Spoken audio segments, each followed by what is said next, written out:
Hello friends, नमस्कार and welcome to समाधान। साथियों, उम्मीद है कि आप सब अच्छे होंगे और साथ ही साथ आपकी स्टडी भी अच्छे से चल रही होगी। बिहार कर्मचारी चयन आयोग, और जैसे कि देखिएगा साथियों, इसमें तो सबसे बड़ा समस्या क्या है कि इनको कोई अध्यक्ष ही नहीं मिल पाता है। जब भी ये अध्यक्ष नियुक्त किया जाता है इनका बीएसएससी में, तो कोई ना कोई उनको अतिरिक्त प्रभार रहता है। इसके पहले आलोक राज सर जो रिटायरमेंट के बाद पूर्णकालिक अध्यक्ष बने, लेकिन कुछ ही दिनों बाद वो अपना त्यागपत्र दे दिए अध्यक्ष पद से। तब से फिर से अरविंद चौधरी सर को बनाया गया और वो अतिरिक्त प्रभार में चल रहे थे। लेकिन फाइनली अभी एक आपके लिए पॉजिटिव खबर ये है कि एक बार फिर से यहाँ पे पूर्णकालिक अध्यक्ष मिल चुके हैं बीएसएससी को। अब वो कौन है उनके बारे में हम लोग जानते हैं यहाँ पे। और यहाँ पे BSSC CGL 4 BSO inter level, इसके लिए अब एक पॉजिटिव तरीके से आप लोग आगे बढ़ सकते हैं तैयारी को लेकर के, क्योंकि देखिए सबसे बड़ा समस्या तो यहीं पे था पूर्णकालिक अध्यक्ष को लेकर के, जो कि अब यहाँ पे एक समस्या तो कम से कम खत्म हुआ, तो एक उम्मीद कर सकते हैं आप लोग। सबसे पहले हम लोग देखते हैं उनके बारे में और फिर आगे बात करते हैं इस पर। देखिए यहाँ पे सामान्य प्रशासन विभाग का अधिसूचना है और दिनांक 1 अगस्त 2026 आज ही का डेट है। और देखिएगा यहाँ पे तो SSC 56 ये दिया गया है इतना। बिहार कर्मचारी चयन आयोग अधिनियम 2002 समय समय पर यथा संशोधित की धारा 3 के आलोक में श्रीमती शोभा ओहटकर भारतीय पुलिस सेवा 1990 सेवानिवृत्त, ये हाल ही में रिटायरमेंट हुई थी।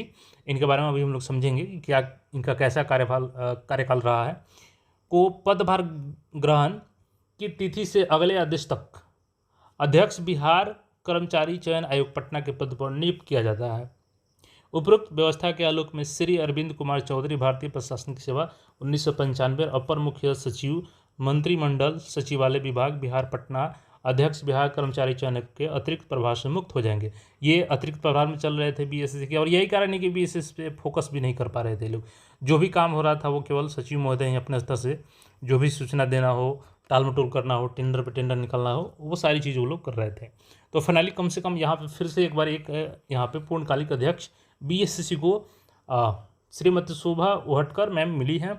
और अभी देखिएगा तो उनके बारे में हम लोग बात करें तो देखिएगा ये इंडियन फायर सर्विस ने 1 जुलाई को ये जानकारी साझा किया था कि Bihar first women director general Shobha Ohatkar has retired after an illustrious 36-year career in the Indian police services.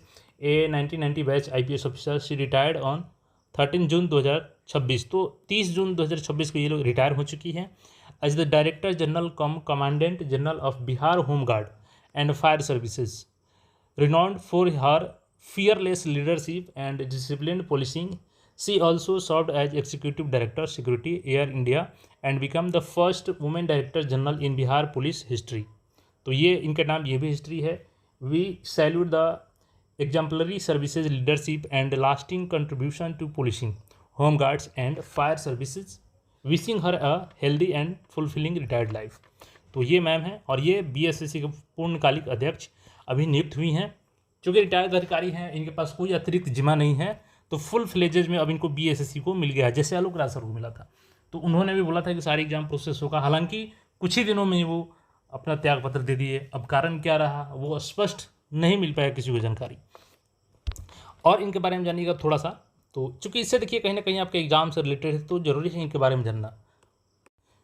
जैसे इनके बारे में बताएं तो आईपीएस करियर हंटर वाली मैडम की पहचान इनका था। चूँकि 1990 में ये आईपीएस अधिकारी बनी थी मात्र 22 साल की उम्र में, और पहली पोस्टिंग इनकी 1992 में सिटी पटना के रूप में हुआ था, एएसपी के रूप में। और 90 के दशक में चूँकि वह अलग अलग जिलों में तैनात थी, तो उनको यहाँ पे हंटर वाली मैडम के नाम से जाना जाता था, क्योंकि ये अपराधियों में खौफ के कारण इनको हंटर वाली मैडम, लेडी हंटर के नाम से जाना जाता था। और Guinness book of world record भी इनके नाम है, क्योंकि जब हजारीबाग में चूँकि संयुक्त झारखंड और बिहार एक साथ था, तो पोस्टिंग के दौरान उन्होंने एक बड़ा कार्रवाई किया था और 40 बड़े कोयला माफियाओं को एक साथ गिरफ्तार करके जेल भेज दिया था। तो गिनीज बुक में इनका नाम दर्ज हुआ और प्रमुख पद ये सुशोभित कर चुकी हैं। बिहार के इतिहास की पहली महिला निदेशक डायरेक्टर जनरल ऑफ पुलिस बन चुकी हैं और एयर इंडिया में भी काम कर चुकी हैं। सेवानिवृत्त ये हो चुकी है 36 साल के करियर के बाद 30 जून को। और देखिएगा तो नई भूमिका इनको कई प्रशासनिक अनुभव और साफ सुथरी छवि के देखते हुए बिहार सरकार ने रिटायरमेंट का ठीक 1 महीने बाद 1 अगस्त 2026 को उन्हें बिहार कर्मचारी चयन आयोग बीएसएससी के अध्यक्ष की कमान सौंपी है। तो एक पॉजिटिव उम्मीद यहाँ से बढ़ रही है छात्रों के बीच। जिस तरीके से 2023 के बाद से कोई एग्जाम नहीं हुआ, इंटर लेवल का हो गया, बीएसएससी सीजीएल 4 हो गया, बीएसओ का हो गया, तो तब से छात्रों के मन में ये एक भ्रम था कि आखिर एग्ज़ाम हम लोग का होगा कि नहीं होगा, उम्मीद छोड़ चुके थे सभी छात्र। तो एक इसको पॉजिटिव तौर पे लीजिए और अपनी तैयारी को आगे बढ़ाइए, क्योंकि देखिएगा अभी कैलेंडर पे भी काम चल रहा है योग में।